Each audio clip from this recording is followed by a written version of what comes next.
روز یعنی 6 دسمبر 2021 کو روس بھارت سالانہ سمٹ ہوئی اور پریزیڈنٹ پوٹن جو رشیا کے ہیں وہ نیو دہلی میں تھے۔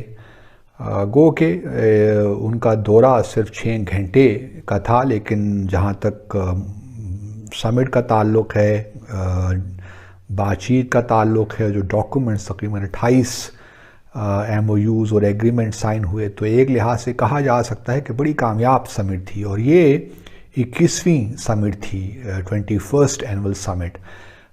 ہونی تو یہ پچھلے سال تھی، لیکن پچھلے سال پریزیڈنٹ پوٹن کووڈ-19 کی وجہ سے نہیں آ سکے، لیکن اس دفعہ 1 سال کی تاخیر کے بعد یہ 21ویں سمٹ ہو رہی ہے۔ اب جو ہے جو جوائنٹ اسٹیٹمنٹ ایشو ہوئی سمٹ کے بعد، وہ بڑی دلچسپ ہے اور بڑی جامع ہے۔ تقریباً اس میں ہر چیز ہی شامل ہے۔ 99 پیراگرافس ہیں اس سمٹ کے، اور اس سے آپ اندازہ لگا سکتے ہیں کہ اس میں تقریباً ہر ایشو ہی شامل کیا گیا ہے۔ ایک اور بڑی دلچسپ بات یہ ہے کہ سمٹ سے پہلی دفعہ 2+2 کا جو میکنزم ہے وہ بھی انٹروڈیوس کیا گیا۔ 2+2 میکنزم یہ ہے کہ دونوں ممالک کے وزرائے خارجہ اور دفاعی جو وزرائے دفاع ہیں، انہوں نے اکٹھے چاروں نے ملاقات بھی کی، اور اس کے بعد پھر پریزیڈنٹ پوٹن پہنچے دہلی، اور پھر ان کی ملاقات پرائم منسٹر مودی سے ہوئی۔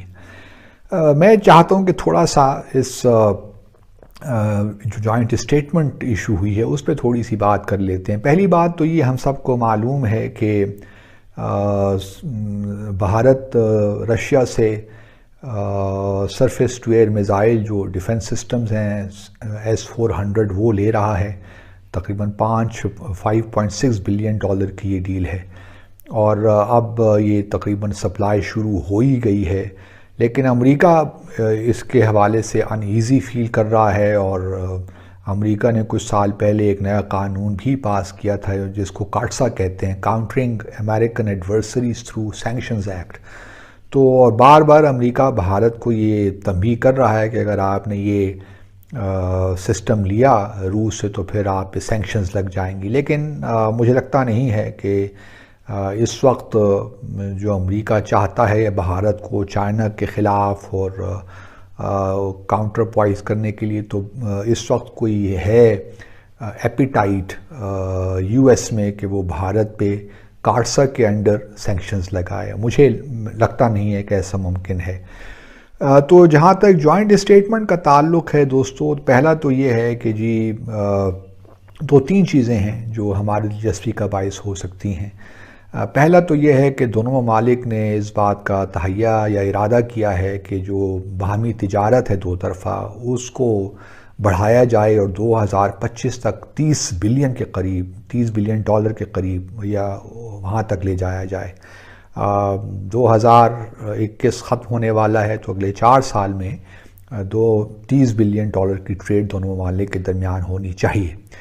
اس کے بعد میں نے جب یہ اسٹیٹمنٹ پڑھی تو یونائٹڈ نیشن سیکیورٹی کونسل کے حوالے سے، چونکہ بھارت نے ایک اپنا کلیم رکھا ہوا ہے کہ اس کو پرماننٹ ممبر بنایا جائے UN سیکیورٹی کونسل کا، کیونکہ وہ دنیا کی ایک بہت بڑی آبادی کو ریپرزینٹ کرتا ہے، 1.3 بلین پیپل۔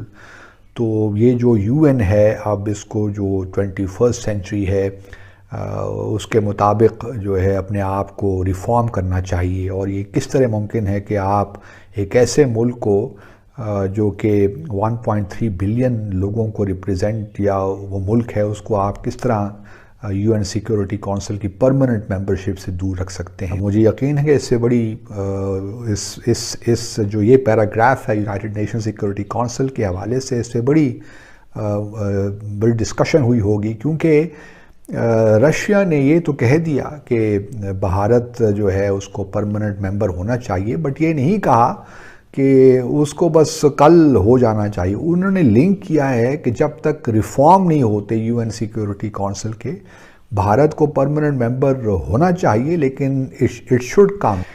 دوسری طرف یہ بھی ہم دیکھ رہے ہیں کہ اس میں افغانستان کو بھی بڑا ڈسکس کیا گیا. انڈیا بڑا گیا کلوز گیا امریکہ کے ساتھ. آپ کو پتہ ان کا ایٹامک بھی ایک معاہدہ ہوا ہے جو پاکستان کے ساتھ نہیں کیا امریکہ نے, حالانکہ بڑے اچھے ریلیشن تھے. اب رشین پریزیڈنٹ بھی جا رہا ہے اپنا انڈیا اور سنا بڑے اچھے ریلیشن. کوئی حیرت کی بات نہیں. میں آج جو آپ سے سوال کرنا دونوں سے چاہ رہا ہوں کہ ہمارے یہاں نارملی ہمارا پاکستان میں ایسے رہا ہے, اگر ہم رشیا کے ساتھ ہوتے ہیں تو پھر ہم امریکہ سے دور ہو جاتے ہیں, جب امریکہ کے ساتھ ہوتے ہیں تو ہم رشیا سے. یہ کولڈ وار کی کہانی ہے. نہیں, اب میں جو پوچھنا چاہ رہا ہوں کہ اب انڈیا ایکولی آ رہا ہے انڈیا کے ساتھ, سوری امریکہ کے ساتھ بھی اور رشیا کے ساتھ بھی. سر جی اس وقت جو ہے نا آج کی دنیا جو ہے وہ کاروبار کی دنیا ہے.